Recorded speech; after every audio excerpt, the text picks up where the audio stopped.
যে আমি টাকা খাইছি আমারে ধরে ফেলাইল। আফসোস, এ কথা বলার মানুষ নাই, শোনার মানুষ নাই, বিরোধিতা করার মানুষের অভাব নাই। বড় কঠিন হালাত। ভয় পাইয়েন না, ভয় পান? আরে না, কি ভয়? যেই পুলিশে স্যালুট দেয় সেই পুলিশ দেখলে এখন নেতায় দৌড়ায়। কি যেই র্যাব স্যালুট দেয় এখন সেই র্যাব দেখলেই দৌড়ায়, না জানি হাতে হ্যান্ডকাপ লাগায় দেয়। আর আমরা আল্লাহকে নিয়ে চলি। সম্মান এখনো আছে না নাই? সম্মান কি টাকার নাম, ক্ষমতার নাম? তো ফেরাউনের নাম লইলে সবাই বরদোয়া করে, কি হইল কি ক্ষমতা পাইয়া? নমরুদের নাম শুনলে ওর উপরে লানত, আবু জাহালের নাম শুনলে লানত, বর্তমান ট্রাম্প সাহেবের নাম শুনলে মানুষ খুশি। এই ক্ষমতায় লাভ কি? বরং যারা রসুলের আদর্শ নিয়ে চলে এরা সবাই মুকুটহীন সম্রাট। আল্লাহ বুঝার তৌফিক দান করেন। কিসের অভাব?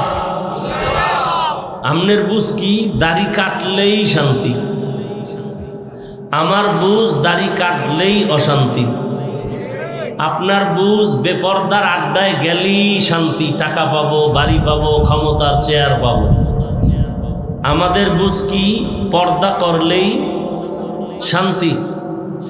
এ কারণে আমাদেরকে যদি বলা হয় আপনাকে কোটি টাকা দিব, এমপি মন্ত্রীর চেয়ার দিব, শুধু দাড়িটা কামান, আমি বলবো না, আপনারা বলেন, এই লোভে দাড়ি কামায় ফেলবো? ক্ষমতার লোভে? ক্ষমতার চেয়ার 5 বছর, জোর কইরা থাকলে 17 বছর। কথা কন না কেন? কিন্তু আমগো চেয়ারের কোনো মেয়াদ আছে? কথা বলেন। এই যে চেয়ারে বসছি এর কোনো মেয়াদ আছে?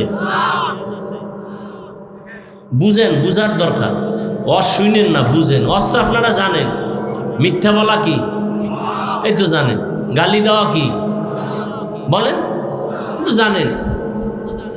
অন্যের হক নষ্ট করা, মা বাবারে কষ্ট দেওয়া হারাম, সবই তো জানেন। বুঝের অভাবে মানেন না। বুঝের অভাবে, এই বুঝের অভাবটা পূরণ করতে হলে সঠিক বুঝ যাদের আছে তাদের কাছে যেতে হবে। সঠিক বেঠিক নির্ণয় হওয়ার জন্য, যেমন আমার এই চেয়ার বা ধরেন এই টেবিল বা আমার হাতের এই রুমাল, এটা কত হাত, চারপাশে লম্বা, এটা বুঝার জন্য কি লাগবে? একটা স্কেল লাগবে। কি লাগবে? স্কেল। এখন স্কেল যদি নির্ণয় করতে গিয়া রাবারের স্কেল লইয়া ফেলান, কি সঠিক বের হওয়া যাবে? এমন একটা স্কেল নিতে হবে যেটা বাড়েও না, মানুষের বিবেক এক থাকে না, বাড়ে কমে। বলেন। কিন্তু এই জমিনে সত্য আর সঠিক নির্ণয়ের জন্য একমাত্র স্কেল দিছেন আল্লাহ, যেটা বাড়বেও না, বাড়ানোর সুযোগ নাই, কমানোর সুযোগ নাই। সে স্কেলের নাম কুরআনুল কারীম। সে স্কেলের নাম কি? বাড়ানো যাবে, কমানো যাবে। আর কোরআন বুঝার জন্য লাগবে হাদিস। কোরআন বুঝার জন্য হাদিস। আর কোরআন হাদিস যারা পারেন না, বলেন তো কোরআন হাদিস পারনেওয়ালা লোক বেশি না না পারনেওয়ালা লোক বেশি? অতএব কোরআন হাদিস পারার জন্য যেতে হবে একমাত্র, শুধুমাত্র, কেবলমাত্র ওলামায়ে কেরাম বলবেন না, আহলে হক ওলামায়ে কেরাম। কারণ ওলামাদের মধ্যে একটা বাহিনী আছে এই জমিনের চূড়ান্ত খারাপ, চূড়ান্ত ভণ্ড। এরকম আলেম নাই? আছে? কথা আমার। قال رسول الله صلى الله عليه وآله وسلم ألا إن خير الخير خيار العلماء وإن شر الشر شرار العلماء। রহমতের পরে কিন্তু নেফাকি অন্তরওয়ালারা, নষ্ট অন্তরওয়ালারা আমগো উল্টা বুঝায়। কে বলে ওটা দেখার দরকার নাই, কথাটা কি বলে এটা শুনুন। এটা ধর্মের বেলায় হবে, ধর্মীয় বেলায় কে বলে তাকে আগে যাচাই করো, এরপরে তার কথা শুনো। যিনি পর্দার বয়ান করেন সে পর্দা করে কিনা যাচাই করো। যিনি ফরজের বয়ান করেন সে ফরজ অনুযায়ী চলে কিনা। যে তাকওয়ার বয়ান করে তার মধ্যে তাকওয়া আল্লাহর ভয় আছে কিনা আগে যাচাই করো, তারপরে তার বয়ান শুনো। কথা বুঝতেছেন? হ্যাঁ, বুঝার দরকার। কিছু কথা বুঝেন, আমাদের বুঝের অভাবে আজকে এই ঝামেলাগুলো সমাজে। আল্লাহ বুঝার তৌফিক দান করেন। তবে সহি বুঝ দরকার, উল্টা পাল্টা বুঝলে হবে। যে আয়াত আমি পড়েছি খেয়াল করেন, হাদিসের উপরে দু চারটি কথা বলি আরো। নবী কি বলছেন হাদিসে? ইত্তাকিল মাহারিম তাকুন আবাদান নাস। আল্লাহর নিষিদ্ধ জিনিস থেকে নিজেকে বাঁচাও, তাহলেই তুমি আল্লাহর কাছে দামি, মানুষের দরবারেও দামি হয়ে যাবে। আল্লাহর নিষিদ্ধ জিনিস কেমন? বলে এক কথায় বলা যাবে না। তোমাকে আল্লাহ হাত দিছে ধরার জন্য, ধরার আগে দেখবা কোনটা ধরলে আল্লাহ খুশি হবে, কোনটা ধরলে বেজার হবে। হাত দিছে ধরার জন্য, তার মানে রাস্তা দিয়ে যে যাবে তারে ধরবা। খবরদার, ধরার মধ্যে সীমাবদ্ধতা আছে, স্বাধীনতা নাই। স্বাধীন জীবনের কোনো দাম? আপনাদের এই মনিরামপুর বাজারের আশেপাশে কুকুর আসেনি? রাস্তায় দৌড়ায়নি? একটা কুকুরের কিন্তু কোনো দাম। কিন্তু মালিকের শিকল যেই কুকুরের গলায় লাগানো, ওই কুকুরের দাম আসেনি। ওই কুকুরের যদি আপনি মারেন, মালিক গিয়া মামলা দিবে। কথা ঠিক? এই যে খোলা আসমানের উপরে পাখিগুলা উঠতেছে, দেখতে সুন্দর, কিন্তু একটা পাখিরও কোনো মূল্য নাই। যেই পাখি মালিকের খাঁচায় আটকানো, ওই পাখির দাম আছে না নাই? জঙ্গলে হাজারো প্রাণী আছে, কোনো মূল্য নাই।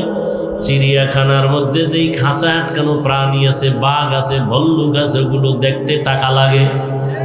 সত্য কথাটা বলেন না ভাই। আপনি বুঝলে না আওয়াজ দিবেন, আর আমি ভাববো যে আপনি বুঝতেছেন। তাহলে স্বাধীন প্রাণীর দাম। সমুদ্রের ভেতরে অনেক মাছ, এই পানির মধ্যে অনেক মাছ, কোনো মূল্য নাই। কিন্তু যদি আমগো কিছু তার সেরা অবুঝ মানুষেরা এসে কয় পুষ্কুনি কিনে ফেললাম, মানে পুষ্কুনিতে যা মাছ আছে কিনে ফেললাম, এই রকম বেচা কেনা জায়েজ নাই। এরকম বেচা কেনা কি নাই? ওই যে বড়শি ফালায় না, মাছ ধরে, কয়ে পুরা এটা কি, এটা কি পুষ্কুনি, এটার মধ্যে যা মাছ আছে কিনে নিলাম। কয় লাখ? বলে 3 লাখ। মাছ যদি না পায়, 1 লাখ টাকারও পায় না, মন খুশি হবে না বেজা? ইসলাম এই সমস্ত ফেতনা চায় না, এই জন্যই বেচা কেনা হারাম, জায়েজ নেই। গোপন ভাবে মাল না দেখে বেচা কেনা কি নাই, জায়েজ নেই। বড় কঠিন বিষয়।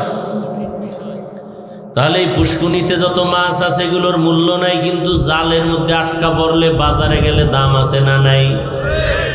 জমিনের মধ্যে কত মানুষ ঘুরে, একটা মানুষের কোনো দাম নাই।